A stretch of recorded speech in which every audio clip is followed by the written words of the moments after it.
कानून के कुरुक्षेत्र में नया नारा गूंजने लगा है कि सौगंध श्री कृष्ण की खाएंगे, मंदिर वहीं पर बनाएंगे। इन सभी खबरों के बीच मथुरा श्री कृष्ण जन्मभूमि विवाद पर असदुद्दीन ओवैसी ने कर दिया ट्वीट। लिखा, श्री कृष्ण जन्मभूमि पर भी हिंसक मुहिम शुरू करेगा आरएसएस। ओवैसी ने विवादित ट्वीट में जताया डर। बाबरी से जुड़े फैसले के चलते संघ के इरादे और मजबूत हो गए हैं। शिवम त्यागी, असदुद्दीन ओवैसी ये कह रहे हैं कि संघ हिंसक आंदोलन चलाएगा मथुरा के नाम पर, श्री कृष्ण के नाम पर। जवाब दीजिए। है इस देश में हिंदू मुसलमान एकता हमेशा से फेमस रही है, सारा यह देश हमेशा से साथ रहा है। ये मामला केस जरूर कोर्ट में गया है, लेकिन उससे बेहतर होगा कि आप पहले ही बैठकर इस पर सारी चीजों को निस्तारण कर दीजिए। पहली चीज तो सबसे बड़ी बात यह है कि मुसलमानों के रहनुमा असदुद्दीन ओवैसी है नहीं, और वो जिस तरह से सोचते हैं इस देश के सारे मुसलमान उस तरह से सोचते नहीं। मैं तो फिर भी यही कहूंगा, जिस तरह से आपने ग्राउंड रिपोर्ट अभी दिखाया और वहां पर खुद मथुरा के लोग इस बात को मानते हैं कि ठीक है, जो चीजें हुई है वो हुई है, उसको बैठकर निस्तारण कर लिया जाए। और राशिद भाई, आप भी हैं, मैं भी हूं, अलग अलग धर्म से आते हैं, लेकिन श्री कृष्ण की जहां पर बात आती है वहां पर तो ये पूरा देश एक ही है। कोर्ट में जाए उससे बेहतर है कि ये मसला आपस में मिल बैठकर ही सॉल्व हो जाए, क्योंकि बहुत ज्यादा चीजों की बात नहीं हो रही है, बहुत ज्यादा मंदिरों की बात भी नहीं हो रही है। आप नहीं, बहुत सारे एग्जाम्पल्स अभी यही बैठकर मैं लेकिन समझ नहीं पाता। मैं एक चीज नहीं समझ पा रहा हूं, चूंकि क्या है ना, हमारे हिंदुस्तान की एक क्या कह लें राजनीतिक बदनसीबी है कि भगवान जो होते हैं ना, हर पॉलिटिकल पार्टी के अपने अपने पेटेंट हो जाते हैं, और समाजवादी पार्टी के जो पेटेंट है प्रभु श्री कृष्ण हैं। अतुल जी, गलत तो नहीं कह रहा हूं ना? आपको लग नहीं रहा कि प्रभु श्री कृष्ण कहीं हाईजैक ना हो जाए समाजवादी पार्टी के हाथों से? देखिए, ये हाईजैक कराने का काम जो है ना, ये बीजेपी के द्वारा करा जाता है। किसे हाईजैक करना है, किसे नहीं करना है, किसे मारना है, किसकी गाड़ी पलटवानी है, किसका रेप करना है, किसे बचाना है, किस मंत्री। अंग्रेजी में एक शब्द होता है तो Saxena ji, bone of contention, यानी कि गले की हड्डी। आपको लगता नहीं? प्रभु श्री राम के नाम पर तो एक जमाने में मुलायम सिंह यादव के साथ में एक जुड़ गया था ना एक कोट, मुल्ला मुलायम सिंह। लेकिन श्री कृष्ण के नाम पर आप लोग धर्म की राजनीति बहुत आगे नहीं कर पाएंगे, क्योंकि आपके लिए प्रभु श्री कृष्ण की तस्वीर भी एक तरीके से राजनीतिक पोस्टर के तौर पर इस्तेमाल होने वाली चीज है। यानी फंस गए आप। ये प्रभु श्री कृष्ण की जो आप बात कर रहे हैं, इसको इस्तेमाल कौन कर रहा है? ये याचिका किसने दाखिल कराई? उत्तर प्रदेश में ले जाने के लिए जो विधानसभा चुनाव आ रहे हैं, इनके पास है क्या? ये बताएंगे जनता को जाकर के कि हमारे शासन में जो है रेप इतने हो गए। एनसीआरबी की रिपोर्ट कहती है 5000 से ज्यादा रेप हो गए हमारे शासन में। इतने अपराध पे कभी और बात कर लूंगा, अपराध पे कभी और बात कर लूंगा। मेरे डिबेट की जो ट्रेन है ना, कभी भी डिरेल होती ही नहीं, मैं होने ही नहीं देता। मेरी डिबेट कभी भी डिरेल नहीं हो सकती। अपराध की मैं बात ही नहीं कर रहा हूं। जब बात करूंगा ना, इसको लेकर के अगला सवाल कर लूंगा। हरिशंकर जैन जी, लेकिन सेशंस कोर्ट ने एक बहुत बड़ी बात कही थी।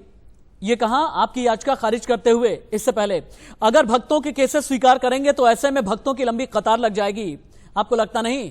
जिस तरह की परंपरा आप लोग स्थापित कर रहे हैं, इसकी वजह से अभी मथुरा, अयोध्या, काशी की बात हो रही है, कल कन्याकुमारी से कोई निकल करके आएगा, परसों डिब्रूगढ़ से कोई निकल करके आएगा, फिर कच्छ से कोई निकल करके आएगा, जयपुर से कोई निकलेगा, कश्मीर से कोई निकलेगा। इस तरह तो कोर्ट में लाखों भक्तों की लंबी लाइन लग जाएगी। अदालत फिर क्या करेगी? अदालत बाकी चीजों का निपटारा कैसे करेगी? हरिशंकर जी, देखिए, ऐसा है, इस देश में अदालतें बनी हैं कानून के हिसाब से जो भी केस आवे उनका निपटारा करने के लिए। हम कोर्ट फीस देते हैं और हर आदमी का अधिकार है। कोई इसलिए कि बहुत पिटीशंस आ जाएंगी, केस खारिज नहीं किया जा सकता। और मैं आपको ये भी बता दूं कि अभी बातें चल रही थी कि 1991 का एक्ट, इसमें इसकी वजह से खारिज किया था, तो गलत है, लोगों ने पढ़ा नहीं है। 1991 का एक्ट इस केस में लागू नहीं होता है, ये हमारी प्लीडिंग है। और लोअर कोर्ट ने भी उस पर खारिज नहीं किया था, केवल ये कहा था कि एक वर्शिपर को राइट टू सू नहीं है, और अगर इस तरह पिटीशंस आ गई तो बहुत पिटीशंस आ जाएंगी, केवल इतनी बात तो खारिज किया था। और इसके बाद में जबकि मामले सुप्रीम कोर्ट ने अयोध्या केस में 5 जजों ने जजमेंट दिया है कि वर्शिपर हैज ए राइट, और जहां मंदिर का मिसमैनेजमेंट हो रहा है वहां हमको अधिकार है आने का। अच्छा, आप ये बताइए, स्वतंत्र भारत में कश्मीर में कितने मंदिर टूट गए? आज क्या हमको रेमेडी नहीं है? क्या हम उसके लिए बात नहीं कर सकते? यानी आप अन्याय करते चले जाए और हम ना बोले, केस आ जाएंगे। अरे केस करने के लिए अदालत बनी है, संविधान बना है, और संविधान इसलिए है कि कोर्ट में केसेस आवे। आप एकदम ठीक है, पब्लिक न निपटे। आप डॉक्यूमेंटेशन की बात कर रहे हैं, आप साक्ष्यों की बात कर रहे हैं, आप पेपर्स की बात कर रहे हैं, आप कानून की बात कर रहे हैं। हाजी मेहरुद्दीन, जैसा कि अभी थोड़ी देर पहले मैंने आपको बताया था कि हरिशंकर जी जैसे जो वकील हैं जिन्होंने पिटीशन फाइल की है प्रभु श्री कृष्ण के नाम पर, इन्होंने अदालत में डॉक्यूमेंटेशन फाइल किया है। 1618 राजा वीर सिंह कटरा केशव देव मंदिर का निर्माण कराया। 1670 में औरंगजेब ने तुड़वाया। गोवर्धन में मराठा मुगल की लड़ाई 1770 में हुई, मराठा जीते, फिर से जीर्णोद्धार हुआ। 1803 में अंग्रेजों ने कब्जा कर लिया। 1815 में 13.37 एकड़ जमीन बनारस के राजा पट्टीमल ने नीलामी में ले ली। उसके बाद उन्होंने ट्रस्ट को दे दी। फिर 1968 में जो समझौता हुआ पूरी तरह से फेक था, बेईमानी और गलत तरीके से समझौता किया गया। कानूनी तौर पर, पेपर के तौर पर आपके पास क्या है? आपने कहा ना कि अदालत की लड़ाई लड़ेंगे, कानूनी तौर पर सबूत क्या है आपके पास? बिल्कुल बिल्कुल बिल्कुल, हमारे पास सारे प्रूफ हैं। हम 1991 का जो एक्ट है वो दिखाएंगे कोर्ट में, ठीक है। सारी चीजें बताएंगे कि उसमें एक्ट में क्या लिखा था और जो देश का संविधान है उसमें चलेगा केस। और इनकी जो पार्टीशन है ये जो है जिला कोर्ट में है, ये सेशन में एक बार ये इसकी पार्टीशन को खारिज हो चुकी, ये कहीं टिकने वाली नहीं है। इनका थोड़ा सा इन्हें फेमस होना था जिसकी वजह से इन्होंने ये पार्टीशन लगा दी, नहीं तो इनके साथ मंदिर का ट्रस्ट भी होता, वहां के आवाम भी होती, वहां की मथुरा की, और लोग भी इनके साथ खड़े होते। भाजपा आरएसएस भी खड़ी होती जो आज अपने आप को इनसे अलग कर रही है। अरे इसकी ये सीधा हाजी मेहरुद्दीन, मैं समझ नहीं पाता आप जैसे जो इस्लामिक स्कॉलर होते हैं ना, जो मुस्लिम क्लेरिक्स होते हैं, आप जैसे रेटोरिक्स में क्यों रह जाते हैं? सिर्फ रेटोरिक्स में क्यों रह जाते हैं आप लोग कि इन्हें तो पॉलिटिकल माइलेज लेना था, इन्हें चेहरा चमकाना था, इन्हें अपनी बात बेचनी थी, बीजेपी आरएसएस, रेटोरिक्स में क्यों रह जाते हैं? कागज की मजबूत बात कीजिए ना। कागज की बात नहीं हो पाती कि आप लोगों से? रेटोरिक जब होगा रेटोरिक में चले जाएंगे, किसी कोर्ट में हो जाएगा। अब करते हैं आप, बिल्कुल मेरी बात। और अतुल जो है आज वो उनको अकेला छोड़ गए हैं, कृष्ण भगवान के नाम पर बोल नहीं रहे हैं, इसलिए आज जी अकेले पड़ गए हैं। यहाँ पर दीपक झा भी चिल्ला रहे होते और ये तमाम चीजें होती, वो दोनों चुप इसलिए बैठे हैं क्योंकि एक बार दीपक झा आप चुप बैठे हुए हैं।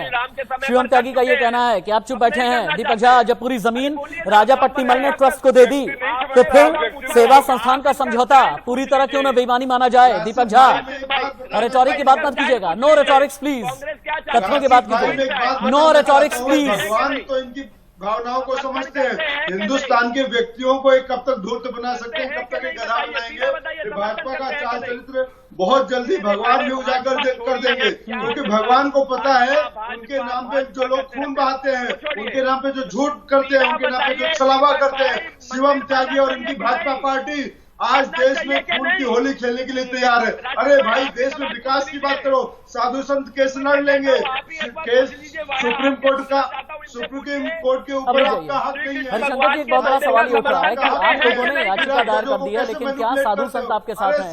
क्या अखाड़ा परिषद आपके साथ में है? क्या मथुरा में मथुरा का जो ट्रस्ट है, श्री कृष्ण जन्मभूमि ट्रस्ट, वो क्या आपके साथ है या फिर नहीं? क्या पॉलिटिकल पार्टीज आपके साथ हैं या फिर नहीं? जिन लोगों को सनातन धर्म का प्रतिनिधित्व करना है वो आपके साथ क्यों नहीं है? ये एक सवाल खड़ा हुआ है, डिबेट में जवाब दें। एक मिनट रुकिए, जवाब दें। हरिशंकर जी को सुनिए। हाँ, चिल्लाहट बंद। हरिशंकर जी शांत रहिए।